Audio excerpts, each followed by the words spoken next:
Hello दोस्तों, इस video में मैं आपसे बात करूंगी कि आपको किस तरीके से मॉक्स देना चाहिए और मॉक्स देते वक्त आपको किन किन बातों का ध्यान रखना चाहिए। मैंने आपको अपनी काफ़ी सारी वीडियोस में बताया है कि मैं मॉक्स देती थी, सेक्शनल मॉक्स देती थी और 15 मिनट्स वाले मॉक्स मैंने काफ़ी सारे दिए हैं क्योंकि मॉक्स ही एक ऐसी चीज़ होती है जो हमारी प्रिपरेशन में सबसे ज़्यादा मेजर रोल प्ले करती है। जब हम मॉक्स देते हैं तो हम एक एक्चुअल एग्ज़ाम जैसा एनवायरनमेंट को फील करते हैं घर बैठे बैठे। एंड ये बहुत ज़रूरी होता है क्योंकि जब भी हम मॉक्स देते हैं हम काफ़ी सारी गलतियां करते हैं। हमें जो मिस्टेक्स हम अभी कर रहे हैं वो सारी मिस्टेक्स हमें बाद में नहीं करनी होती।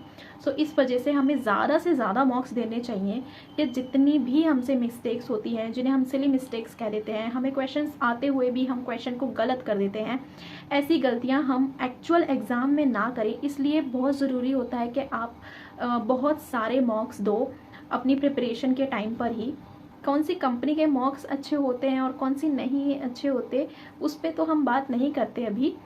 लेकिन मैं आपको ये कहूँगी कि आपको मॉक्स खुद से एनालाइज करना चाहिए। आप पहले प्रीवियस ईयर पेपर उठाया करो, उसमें देखा करो किस तरीके के क्वेश्चंस हैं, क्या लेवल है उन क्वेश्चन का, और आपने जो भी मॉक्स परचेज करे हैं क्या वो उस लेवल से मैच करता है या नहीं। क्या आप जो मॉक्स दे रहे हो उसमें कुछ ज़्यादा हाई लेवल है या ज़्यादा लो लेवल के आप मॉक्स दे रहे हो। तो इन चीज़ों को अवॉइड किया करो। बेटर मॉक्स वही होते हैं जो at par with the exam levels होते हैं। आप जिस तरीके के प्रीवियस ईयर में क्वेश्चंस देखते हो, अगर उस तरीके के या उससे थोड़े से हाई या डिफ़िकल्ट लेवल के अगर आपको मॉक्स में देखने को मिलते हैं तब तो ठीक है। लेकिन अगर बहुत ज़्यादा हाई और बहुत ज़्यादा लो लेवल के अगर आपको मॉक्स देखने को मिलते हैं, मॉक्स में क्वेश्चंस देखने को मिलते हैं, तो आप उनको थोड़ा सा अवॉइड किया करो। मैंने पर्सनली अड्डा 247 के और प्रैक्टिस मॉक्स के मॉक खरीदे थे एंड वो मुझे at par with exam level लगे थे। मैंने बाकी सारे प्लेटफॉर्म के भी फ्री मॉक्स यूज़ करे हैं एंड कुछ मुझे थोड़े ज़्यादा हाई लेवल लगे, कुछ थोड़े से लो लेवल लगे। तो इसलिए मेरे एनालिसिस से जो मुझे बेटर लगे मैंने वो परचेज़ करे। आप एक खुद से एनालाइज करना और आप खुद से अपना एक वाइज डिसीज़न लेना, ठीक है। तो हम बात करते हैं कि जब हम मॉक्स देते हैं तो क्या क्या बातों का ध्यान रखना चाहिए। तो कई बार हमें ये आदत लगी होती है कि हम जब भी मॉक्स देते हैं तो हम एक शांत एनवायरनमेंट में मॉक देते हैं, कमरे को बंद कर लेते हैं, किसी को आने नहीं देते, सबको बता देते हैं घर में कि हम मॉक्स लिखने जा रहे हैं तो प्लीज़ डू नॉट डिस्टर्ब। तो ऐसा ज़रूरी नहीं है कि आपको ऐसा एनवायरनमेंट एक्चुअल एग्ज़ाम में भी देखने को मिलेगा, क्योंकि एक्चुअल एग्ज़ाम में ये चीज़ मैंने काफ़ी बार नोटिस करी है कि जब हम एक्चुअल एग्ज़ाम में लिखने बैठते हैं तो हमारे आसपास के बच्चे होते हैं। कई बार कोई स्टूडेंट बहुत थोड़ी सी आवाज़ करके रीडिंग करते हैं, कुछ ना कुछ हिलाते रहते हैं, तो वो बहुत ज़्यादा इरिटेटिंग लगता है। कई बार तो हम उन्हें बोल देते हैं बट स्टिल वो मानते नहीं हैं और बार बार हम उनको बोल भी नहीं सकते एग्ज़ाम में। और कई बार टीचर्स ऐसे होते हैं, पास में खड़े हो जाते हैं, बातें करने लग जाते हैं, उनको भी हम बोलते हैं, हटते नहीं हैं, तो हम बार बार भी उनको नहीं बोल सकते क्योंकि हमारा टाइमर चल रहा होता है। हम एग्ज़ाम छोड़ के हम उनको वहाँ डांटने तो नहीं जा सकते ना। इस तरीके के सिचुएशंस मैंने कई बार एग्ज़ाम देते वक्त फेस करी है। तो मैं आपको ये सजेस्ट करूँगी कि आप घर पे बैठे ही जब भी आप मॉक्स देते हो थोड़े थोड़े एनवायरनमेंट आप बदलते रहा करो। जब कई बार ऐसे एनवायरनमेंट में बैठा करो जहाँ थोड़ी बहुत आवाज़ें चल रही हैं, थोड़े आसपास आपके लोग गुजर रहे हैं। इस तरीके के एनवायरनमेंट में भी अपने आप को थोड़ा सा फ्रेंडली बनाने की कोशिश ज़रूर करो, क्योंकि हमें नहीं पता एक्चुअल एग्ज़ाम में हमें किस तरीके का एनवायरनमेंट फेस करने को मिल जाए। और जब हमें एक्चुअल एग्ज़ाम में ऐसा एनवायरनमेंट देखने को मिलता है तो माइंड पे बहुत ज़्यादा असर पड़ता है, हमारा माइंड फोकस नहीं कर पाता। इस वजह से मैं आपको पहले ही बता रही हूँ, ये चीज़ मैंने कई बार फेस करी है। इसीलिए आप इस चीज़ का ध्यान रखना। आपको ज़रूरी नहीं है कि आप एक्चुअल एग्ज़ाम में बैठने जाते हो तो वहाँ पे एकदम शांत एनवायरनमेंट होगा। वहाँ पर नॉर्मल ही होता है, वहाँ पे कोई किसी के बारे में इतना नहीं सोचता है कि हमारे बोलने से किसी को प्रॉब्लम हो रही है या नहीं। कई बार मैंने ये सब चीज़ें फेस करी हैं तो मैं आपको ऑलरेडी बता रही हूँ इसके बारे में, ठीक है। तो सेकंड नंबर पे मैं ये बात करूँगी कि आप जब भी कोई मॉक्स देते हो आप अपने मॉक्स को ज़रूर एनालाइज़ किया करो। मॉक्स को एनालाइज़ करना बहुत ज़रूरी होता है। और जब हम ये बात करते हैं कि मॉक्स एनालाइज़ करना ज़रूरी होता है तो उसमें हमें ये देखना होता है कि हम कौन से क्वेश्चन में ज़्यादा टाइम लगा रहे हैं, कौन सा क्वेश्चन हम स्किप कर रहे हैं, क्या हम वो क्वेश्चन कर सकते थे या नहीं। ये सारी चीज़ें हमें देखनी होती हैं। जैसे कि सलॉग्स का क्वेश्चन है, जो कि 5 नंबर के क्वेश्चंस आते हैं सेलॉग्स के।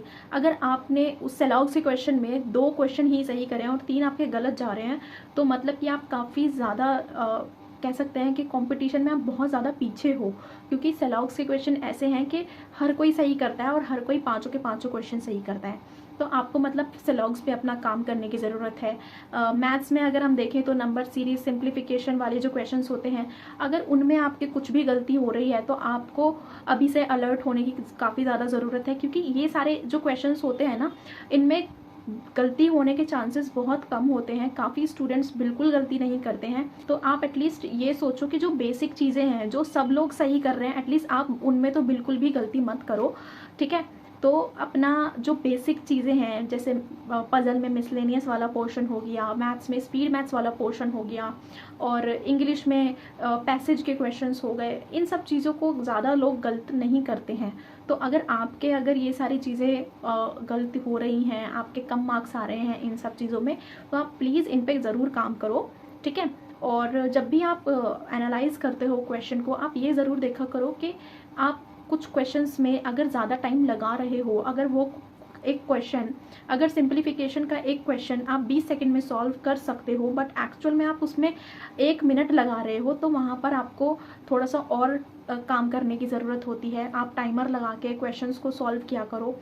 आप कोशिश करो कि आप 3 मिनट के अंदर कम से कम 10 सिंप्लीफिकेशन के क्वेश्चन कर दो, या 4-5 मिनट के अंदर आप कम से कम 20-25 क्वेश्चन आप सॉल्व कर सको। इस तरीके का आप अपने आप को बनाओ, और ये सब चीज़ें पॉसिबल तभी हो पाएंगी जब आप टाइमर के साथ क्वेश्चन सॉल्व करोगे।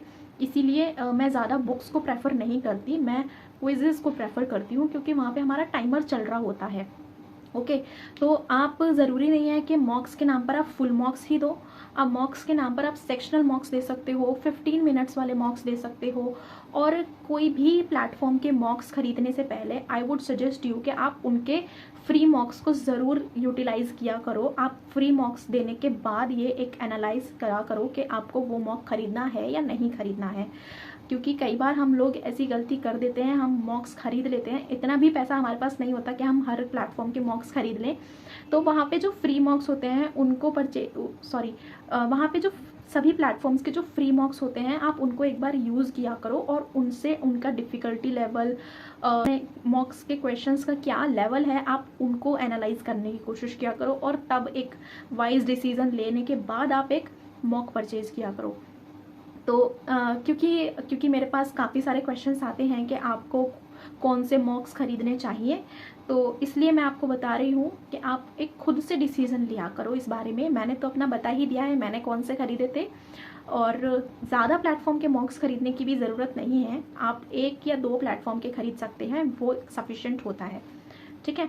तो यही सब बातों का आप ध्यान रखो। एक बात और मैं आपसे कहना चाहती हूँ, जब मैं प्रिपरेशन करती थी तो during the starting phase of my preparation I was so much scared about giving the मॉक्स। मुझे मॉक्स देने में बहुत ज़्यादा डर लगता था, क्योंकि मुझे लगता था कि मेरे कम मार्क्स आएंगे, या क्वेश्चन तो सॉल्व ही नहीं हो रहा है, मैं मॉक्स देने बैठ जाऊंगी, मॉक्स मेरा ख़राब हो जाएगा और मेरे कुछ मार्क्स तो आएंगे नहीं, या मेरे को वो क्वेश्चन आता तो है नहीं, तो क्या फ़ायदा उस मॉक्स को देने का। तो आप ऐसा बिल्कुल भी मत सोचना। मॉक्स एक एक्चुअल एग्ज़ाम नहीं होता, लेकिन वो हमें एक्चुअल एग्ज़ाम का एक एनवायरनमेंट प्रोवाइड कराता है। अगर आप आज एक मॉक लिख रहे हो और उसमें आपके 100 में से 50 मार्क्स आ रहे हैं, तो इसमें आपको ये पता चल रहा है कि आप कहाँ स्टैंड कर रहे हो, आपको कितना और पढ़ना है, आपने कितनी तैयारी अभी तक करी है। इन सब चीज़ों का एनालाइज आप एक मॉक देकर लगा सकते हो। तो गलतियों से बिल्कुल मत घबराया करो। अगर आपकी कोई गलती होती है तो आप उन गलतियों से आप सीखो, ताकि आप फ्यूचर में एक्चुअल एग्ज़ाम में उन गलतियों को ना दोहराओ, ठीक है। तो मॉक्स को नज़रअंदाज आप बिल्कुल मत करना। मॉक्स आप जितने ज़्यादा दे सकते हो आप उतने ज़्यादा मॉक्स देने की कोशिश करो। बस इतना ही मुझे कहना था। थोड़ा सा सीरियस हो जाती हूँ मैं बोलते बोलते। तो आप ना मॉक्स दो अच्छे से, और आपको कोई भी क्वेश्चन होता है तो आप क्वेश्चन कर सकते हो। अपनी प्रिपरेशन को बीच में बिल्कुल मत रोकना। काफ़ी बच्चे बीच में रोक चुके थे। अब जो सिलेक्शन देखते हैं बच्चों का, उनको देखने के बाद आप वो बोलते हैं हमने तो बीच में प्रिपरेशन रोक दी थी, अब हमें दोबारा से शुरू करनी है, कुछ गाइड कर दो, फलाना ढिंकाना, इस तरीके की बातें करते हैं। तो आप प्लीज़ कंसिस्टेंट रहो। अगर आपने शुरुआत करी है तो उसको एंड तक ज़रूर ले जाओ, सिलेक्शन आपका ज़रूर होगा, डरो मत बिल्कुल भी। और बस बस बस बस, चलो बाय।